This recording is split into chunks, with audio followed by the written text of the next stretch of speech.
Hi, എല്ലാവർക്കും Mallu serial റിവ്യൂയിലേക്ക് സ്വാഗതം.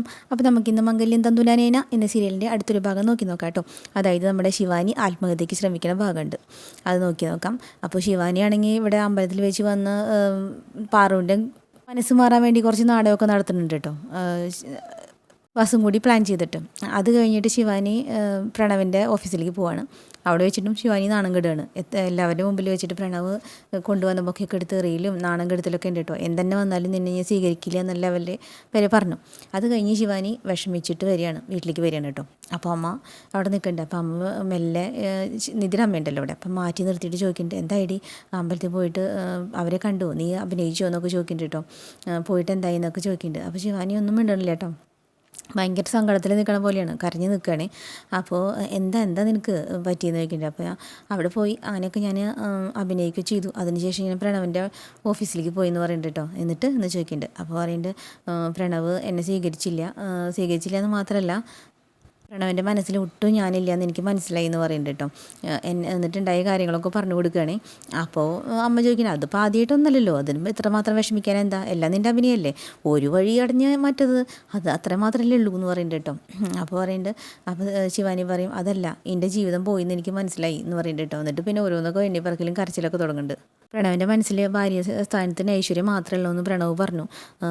ഇനിയിപ്പോൾ നിധിയും ഗൗതമും ആൻറ്റി ആരൊക്കെ ഓടി നിന്നാലും എന്തൊക്കെ പറഞ്ഞാലും ഇനി പ്രണവിനെ സ്വീകരിക്കുമെന്ന് എനിക്ക് തോന്നണില്ല എന്ന് പറയുന്നുണ്ട് കേട്ടോ. അപ്പോൾ നീ എന്താ ഇപ്പോൾ ഇങ്ങനെയൊക്കെ സംസാരിക്കണേ, ആദ്യമായിട്ട് നല്ല പ്രണവ് ഇങ്ങനെ പറയണതെന്ന് ചോദിക്കുന്നുണ്ട് കേട്ടോ. അപ്പോൾ ഇല്ലമ്മ, ഈ ആൾക്കാർ എനിക്ക് കിട്ടിയ നല്ല ജീവിതം ഞാൻ തന്നെ അത് കളഞ്ഞു. ഇനിയിപ്പോൾ ആൾക്കാർ എന്നെക്കുറിച്ച് ഓരോന്നൊക്കെ ചോദിച്ചു തുടങ്ങും, എനിക്ക് വയ്യ, ഇനി ഞാൻ ഇങ്ങനെ ജീവിച്ചിരുന്നിട്ട് കാര്യമില്ല എന്നൊക്കെ പറയുന്നുണ്ട് കേട്ടോ. അപ്പോൾ ഇത് കേട്ടിട്ടാണ് നിതിരമ്മ വരുന്നത് അങ്ങോട്ട്. അപ്പോൾ എന്താ കാര്യം ചോദിക്കട്ടെ, കരയുമ്പോൾ പറയും ഇങ്ങനെ പ്രണവിൻ്റെ അടുത്ത് പോയി കാര്യം പറയുമ്പോൾ, അതിനിപ്പോൾ എന്താ, നീ ചെയ്ത തെറ്റിന് പ്രണവ് അങ്ങനെ പെരുമാറിയില്ലെങ്കിലല്ലേ അത്ഭുതമുള്ളൂ, നീ ചെയ്ത അത്ര വലിയ തെറ്റല്ലേ, അപ്പോൾ അതിനെക്കുറിച്ചൊന്നും ഇനിയിപ്പോൾ ചിന്തിക്കേണ്ട, പ്രണവിൻ്റെ മനസ്സ് മാറിക്കോളും, നീ ചെന്നിട്ട് ഇടയ്ക്കിടയ്ക്ക് ഇങ്ങനെ അവനെ ചെന്ന് കണ്ടാൽ മതി എന്ന് പറയട്ടോ. എന്നിട്ട് അപ്പോൾ ശിവൻ്റെ അമ്മ പറയുന്നുണ്ട്, ഇനി നീയും കൂടി കുറ്റപ്പെടുത്തണ്ട, ഇപ്പോൾ എന്തായാലും അവൾ മാറിക്കഴിഞ്ഞില്ലേ എന്ന് ചോദിക്കുന്നുണ്ട് കേട്ടോ. അപ്പോൾ ശിവാനി പറയുന്നുണ്ട്, വേണ്ട, ഇതിന് മേലെ ഞാൻ ജീവിച്ചിരുന്നിട്ട് കാര്യമില്ല എന്ന് പറഞ്ഞിട്ട് കുറേ ഇനി പറഞ്ഞിട്ട് കയറെടുക്കോടുണ്ട്, തൂങ്ങിച്ചാവാൻ വേണ്ടിയിട്ട്, ഞാൻ തൂങ്ങിച്ചാവും പറഞ്ഞിട്ട് കേട്ടോ. അത് കഴിഞ്ഞിട്ട് കയറെടുക്കാൻ ഓടിയപ്പോഴേക്കും അപ്പം നീ അമ്മയും അമ്മായിയും മാത്രമേ ഉള്ളൂ അവിടെ. അപ്പോൾ ഇവർ രണ്ടുപേരും ചെന്നിട്ട് പിടിക്കുമ്പോഴും നമ്മുടെ ശിവാനി ഒരു പൊടിക്ക് കൂട്ടാക്കണില്ല കേട്ടോ. അപ്പോൾ നിധിൻ്റെ അമ്മ പറയുന്നുണ്ട്, ഞാൻ വേഗം ചെന്നിട്ട് നിധിനെ വിളിക്കാമെന്ന്. അപ്പോൾ നിധിയാണ് ഇവിടെ ആകെ സങ്കടപ്പെട്ടിരിക്കുകയാണ്. ഇവിടെ പാറും നിധിയും കൂടിയിട്ട് ശിവാനി കൊണ്ടൻ്റെ കാര്യത്തിൽ പറഞ്ഞ് തല്ലുകൂടിയിട്ടും അതുപോലെ നിർമ്മലമ്മ കേസ് പറഞ്ഞ് വഴക്കിട്ടിട്ടും ആകെ വിഷമിച്ച് എന്താ ചെയ്യേണ്ടതെന്ന് അറിയാണ്ട് നിധി ഇരിക്കണം കേട്ടോ. ഈ സമയത്താണ് നിധിയുടെ അമ്മ ഫോൺ ചെയ്യുന്നത്. അപ്പോൾ എന്താ അമ്മയെ ചോദിക്കുമ്പോൾ പറയും, നീ ഒന്ന് വേഗമായ മോളെ, ഇങ്ങനെ ശിവാനി ഇവിടെ ആത്മഹത്യക്ക് ശ്രമിക്കുകയാണെന്ന് പറയട്ടെ. എന്ത് ചോദിക്കും. അമ്മ ഫോണൊന്ന് അവൾക്ക് കൊണ്ടു കൊടുക്കുമെന്ന് പറയും. അങ്ങനെ ഫോൺ കൊണ്ടു കൊടുക്കുമ്പോൾ ശിവാനി നിന്ന് ബഹളം വയ്ക്കുന്നുണ്ട്. അപ്പോൾ ശിവാൻ്റെ അമ്മ റൂമിലേക്ക് കിടക്കാൻ സമ്മതിക്കാതെ കിടന്ന് തടസ്സം വെച്ചിരിക്കുന്നുണ്ട് കേട്ടോ. അപ്പോൾ പറയുന്നുണ്ട്, വേണ്ട, അപ്പം നിധി എന്ന് പറഞ്ഞിട്ട് ഫോൺ കൊണ്ട് കൊടുക്കുമ്പോൾ സ്പീക്കറിലിട്ട് കൊടുക്കുമ്പോൾ വേണ്ട, എന്നെ ആരും ആശ്വസിപ്പിച്ചിട്ടും കാര്യമില്ല, എനിക്ക് എന്തായാലും ഞാൻ മരിക്കും എന്ന് പറയുന്നുണ്ട് കേട്ടോ. അപ്പോൾ എടി ഞാൻ പറയണതൊന്ന് കേൾക്കുന്നൊക്കെ പറഞ്ഞിട്ട് നിധി ഇവിടുന്ന് ആശ്വസിപ്പിക്കുന്നുണ്ട്. വേണ്ടെന്ന് പറഞ്ഞില്ലേ എന്നും പറഞ്ഞിട്ട് ആ ഫോൺ ഒറ്റ തട്ടികളയില്ല. എന്നിട്ട് വീണ്ടും അമ്മേനെ പിടിച്ച് മാറ്റിയിട്ട് റൂമിലേക്ക് കയറാൻ നോക്കുന്നുണ്ട്. അപ്പോൾ നിധിയുടെ അമ്മ വേഗം ഫോൺ എടുത്ത് വന്നിട്ട് പറയേണ്ടിട്ട്, മോളെ ഞങ്ങളെ കൊണ്ട് പറ്റണില്ല, നീ എങ്ങനെയും വായോ എന്ന് പറഞ്ഞിട്ട് ഫോൺ വയ്ക്കും. അത് കഴിഞ്ഞിട്ട് പോയിട്ട് ശിവാനിനെ എങ്ങനെയൊക്കെയോ പിടിച്ചിറക്കി കൊടുന്ന് കയറൊക്കെ മേടിച്ച് വയ്ക്കും കേട്ടോ. അപ്പോൾ ഇതെല്ലാം നിങ്ങൾക്ക് തടയാൻ പറ്റുള്ളൂ, ഞാൻ വേറെ വഴി കണ്ടിട്ടെന്ന് പറഞ്ഞിട്ട് ഓടി പോയിട്ട് കത്തിയെടുത്തിട്ട് സ്വയം കുത്താൻ നോക്കുന്നുണ്ട്. അപ്പോഴും അമ്മയും കൂടി ബലം പ്രയോഗിച്ചിട്ട് വന്നിട്ട് അതും വാങ്ങി വെക്കുന്നുണ്ട് കേട്ടോ. അത് കഴിഞ്ഞിട്ട് പോയി മറ്റേ മണ്ണെണ്ണ എടുക്കും. അങ്ങനെ എങ്ങനെയെങ്കിലും മരിക്കും എന്നുള്ള ഒരു ഇതിലാണ് ശിവാനി നടക്കണത് കേട്ടോ. ഇവർ പിന്നാലെ നടന്ന് പിടിക്കണമുണ്ട്, ഇവരെ രണ്ടോളം പിടിച്ചിട്ട് ഒതുങ്ങണമില്ല. അങ്ങനെ അപ്പോഴേക്കും നിധിയും ഗൗതമും കൂടി അവിടെ നിന്ന് പുറപ്പെട്ടിട്ടുണ്ട്. അതും ഇതും പാളി എന്ന് പറഞ്ഞപ്പോഴേക്കും നിധിയുടെ അമ്മ കുറേ ആശ്വസിപ്പിക്കുന്നുണ്ട്, ഇതാണോ ഇതിനുള്ള വഴി, എന്തൊക്കെ വഴികളുണ്ടെന്നൊക്കെ പറഞ്ഞിട്ട്. എന്തെന്നെ പറഞ്ഞാലും ശിവാനി കേൾക്കണില്ല. അവസാനം പോയിട്ട് ശിവാനി വിഷക്കുപ്പി എടുത്തുകൊണ്ട് കയ്യിൽ വെച്ചു. അപ്പോൾ ശിവാനിയുടെ അമ്മ അങ്ങനെ പറഞ്ഞിട്ട്, എന്നെ വീട്ടിൽ പോരടി, നീ പോയി എനിക്ക് ആരുള്ളതെന്നൊക്കെ പറഞ്ഞിട്ട് ഭയങ്കര ബഹളമൊക്കെ വയ്ക്കുന്നുണ്ട് അവിടെ കിടന്നിട്ട്. അപ്പോഴേക്കും നിധി ഗൗതം ഓടിയെത്തിയിട്ടുണ്ട് കേട്ടോ. അപ്പോൾ നിധി വന്നിട്ട് പിടിക്കുന്നുണ്ട്, വിഷക്കുപ്പി കയ്യിൽ വെച്ചിട്ടല്ലേ നിൽക്കണത്. ഇതിനിടയ്ക്ക് എങ്ങനെയൊക്കെയോ എല്ലാവരും ഇങ്ങനെ തട്ടി ഉന്തി മാറ്റിയിട്ട് വേഗം ശിവാനി അകത്ത് കയറി വാതിലടച്ചു. ഉള്ളിൽ പോയി നിന്നിട്ടും ഇത് ആലോചിക്കുകയാണ്. പ്രണവ് പറഞ്ഞ ഓരോരോ ഡയലോഗും ആലോചിച്ചിട്ടാണ് ഇങ്ങനെ നിന്ന് കരയുന്നുണ്ട് കേട്ടോ. നിൻ്റെ നീയും കള്ളാണ്, നിൻ്റെ സ്നേഹവും കള്ളാണ്, ഇതൊന്നും ഒരിക്കലും മാറാൻ പോകണില്ല, അതറിഞ്ഞിട്ട് നിന്നെ ഞാൻ ജീവിതത്തിൽ നിന്ന് ഒഴിവാക്കിയത്, എത്രയും പെട്ടെന്ന് നിന്നെ ഞാൻ ഡിവോഴ്സ് ചെയ്യും എന്നൊക്കെ പറഞ്ഞതൊക്കെ ഓരോന്നോരോന്ന് ആലോചിച്ചിട്ട് പിടിച്ചിട്ട് നിന്ന് കരയുണ്ട് കേട്ടോ, ഈ വിഷക്കുപ്പിയും പിടിച്ചിട്ടുണ്ട്. അപ്പോഴേക്കും എല്ലാവരും ഇവിടെ വന്ന് വാതിലും തട്ടിലും വീട്ടിലും വിളിക്കലൊക്കെ ഉണ്ട് കേട്ടോ. അവസാനം തുറക്കണില്ല എന്ന് കണ്ടപ്പോഴേക്കും ഗൗതം വാതിൽ ഉന്തി പൊളിക്കാൻ നോക്കുന്നുണ്ട്. അപ്പോൾ ഗൗതം മാത്രമല്ലേ ഉള്ളൂ, ഗൗതം ഇങ്ങനെ തള്ളി പൊളിക്കാൻ നോക്കുമ്പോഴേക്കും തള്ളി ഉന്തുണ്ട്. അപ്പോഴേക്കും നമ്മുടെ ശിവാനി അവിടെ നിന്നിട്ട് ഈ വിഷക്കുപ്പിയും പിടിച്ചിട്ട് പറയുന്നുണ്ട് good bye Pranav, I love you എന്നും പറഞ്ഞിട്ട് ഈ വിഷക്കുപ്പി തുറന്നിട്ട് അങ്ങനെ വായിലേക്ക് ഒഴിച്ചിട്ടുണ്ട്. അപ്പോഴേക്കും ഗൗതം തള്ളി തുറന്ന് വരുമ്പോഴേക്കും ഇത് ശിവാനി ഏകദേശം മുക്കാൽ കുടിച്ചിട്ടുണ്ട് കേട്ടോ. അപ്പോഴേക്കും ഓടി വന്നിട്ട് കയ്യിലത്തെ ബാക്കിയുള്ളത് തട്ടി കളയുന്നുണ്ട്. എന്താണ് ശിവാനി, എന്ത് പണി നീ കാണിച്ചതെന്ന് ചോദിക്കേണ്ട കേട്ടോ. അപ്പോഴേക്കും കണ്ണൊക്കെ ഏകദേശം ഇങ്ങനെ മറിഞ്ഞു പോയി തുടങ്ങി. അപ്പോഴേക്കും അമ്മായി നിധിയൊക്കെ കൂടിയിട്ട് പറയേണ്ടത് എന്ത് പണി നീ കാണിച്ചതെന്നൊക്കെ പറയേണ്ടത്. അപ്പോഴേക്കും തളർന്നിട്ട് കുറേശ്ശെ ക്ഷീണം വന്നു തുടങ്ങിയിട്ടുണ്ട്. തളർന്നിട്ട് കട്ടിലേക്ക് ഇരിക്കുകയാണ്. എന്നിട്ട് ഇങ്ങനെ വർത്തമാനത്തിലൊക്കെ മാറ്റം വന്നു തുടങ്ങിയിട്ടുണ്ട്. എന്നിട്ട് പറയുന്നുണ്ട് പ്രണവ് എന്നെ എന്തായാലും ജീവിതത്തിലേക്ക് സ്വീകരിക്കില്ല, പിന്നെ ഞാൻ ജീവിച്ചിരുന്നിട്ട് എന്താ കാര്യം. അപ്പോൾ ഗൗതം പറയുന്നുണ്ട് കേട്ടോ, നിനക്ക് എന്താ ബോധമല്ലേ, നിന്നോട് ഞങ്ങൾ പറഞ്ഞതല്ലേ എന്തായാലും നിന്നെ പ്രണവിൻ്റെ ജീവിതത്തിലേക്ക് ഞങ്ങൾ കൊണ്ടുപോകും എന്നുള്ളത്, പിന്നെ അതിന് മുന്നേ നീ എന്തിനാ ഈ പരിപാടി കാണിച്ചത്. അപ്പോഴേക്കും കണ്ണിങ്ങനെ അടഞ്ഞു പോയി തുടങ്ങിയിട്ടുണ്ട്. അപ്പോൾ അതിൻ്റെ ഇടയ്ക്ക് പറയുന്നുണ്ട് കേട്ടോ, ഇല്ല പ്രണവിന് ഇനി ഒരിക്കലും എനിക്ക് കിട്ടില്ല, ആ വിശ്വാസമൊക്കെ എനിക്ക് പോയി കഴിഞ്ഞു. ഇതിൻ്റെ ഇടയ്ക്ക് നിധി എടുത്ത് പറയണ്ടേട്ടോ, നിധി പ്രണവിനെ നന്നായി നോക്കണം, അവന് എന്നെ ഇഷ്ടമല്ലെങ്കിലും എത്രയൊക്കെ വെറുത്താലും ഞാൻ അവനെ എപ്പോഴും സ്നേഹിക്കുന്നുണ്ട്, അവൻ സന്തോഷമായിരുന്നാൽ മാത്രം മതി എനിക്ക്, അവൻ്റെ ഇഷ്ടം പോലെ ആരുടെ കൂടെ വേണേൽ ജീവിക്കട്ടെ, ഞാനെന്നും പറഞ്ഞിട്ട് അങ്ങനെ കിടക്കയിലേക്ക് അവിടെ വീണു. അപ്പം നിധി പറഞ്ഞിട്ടോ വേഗം ആംബുലൻസ് വിളിക്കാൻ പറയണ്ടേ ഗൗതമിൻ്റെ അടുത്ത്. അപ്പോൾ ഗൗതം പറയും ആംബുലൻസ് വരെ സമയമെടുക്കും, അത്ര നേരം ഇവിടെ വെക്കാൻ പറ്റില്ല എന്ന് പറഞ്ഞിട്ടോ. അപ്പോഴേക്കും ശിവാനിയുടെ അമ്മ കരഞ്ഞ് വിളിക്കുന്നുണ്ട് അവിടെ. എന്നിട്ട് പറയണ്ടേ എങ്ങനെയെങ്കിലും എൻ്റെ മോളിൽ നിന്ന് രക്ഷിക്കുക ആരെങ്കിലും എന്നൊക്കെ പറഞ്ഞിട്ട് കേട്ടോ.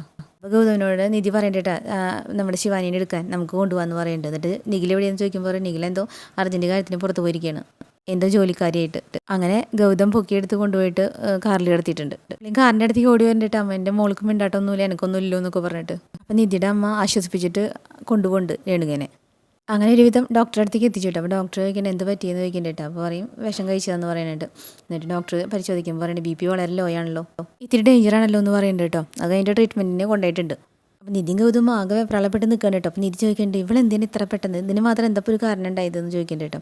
അപ്പോൾ ഗൗതം പറയും അതാണ് മനസ്സിലാവാത്തത്, ഇനിയിപ്പോൾ പ്രണവിൻ്റെ ജീവിതത്തിലേക്ക് തിരിച്ചു വരാൻ പറ്റില്ല എന്ന് അറിഞ്ഞുകൊണ്ടാണോ എന്നൊക്കെ ചോദിക്കേണ്ട കേട്ടോ.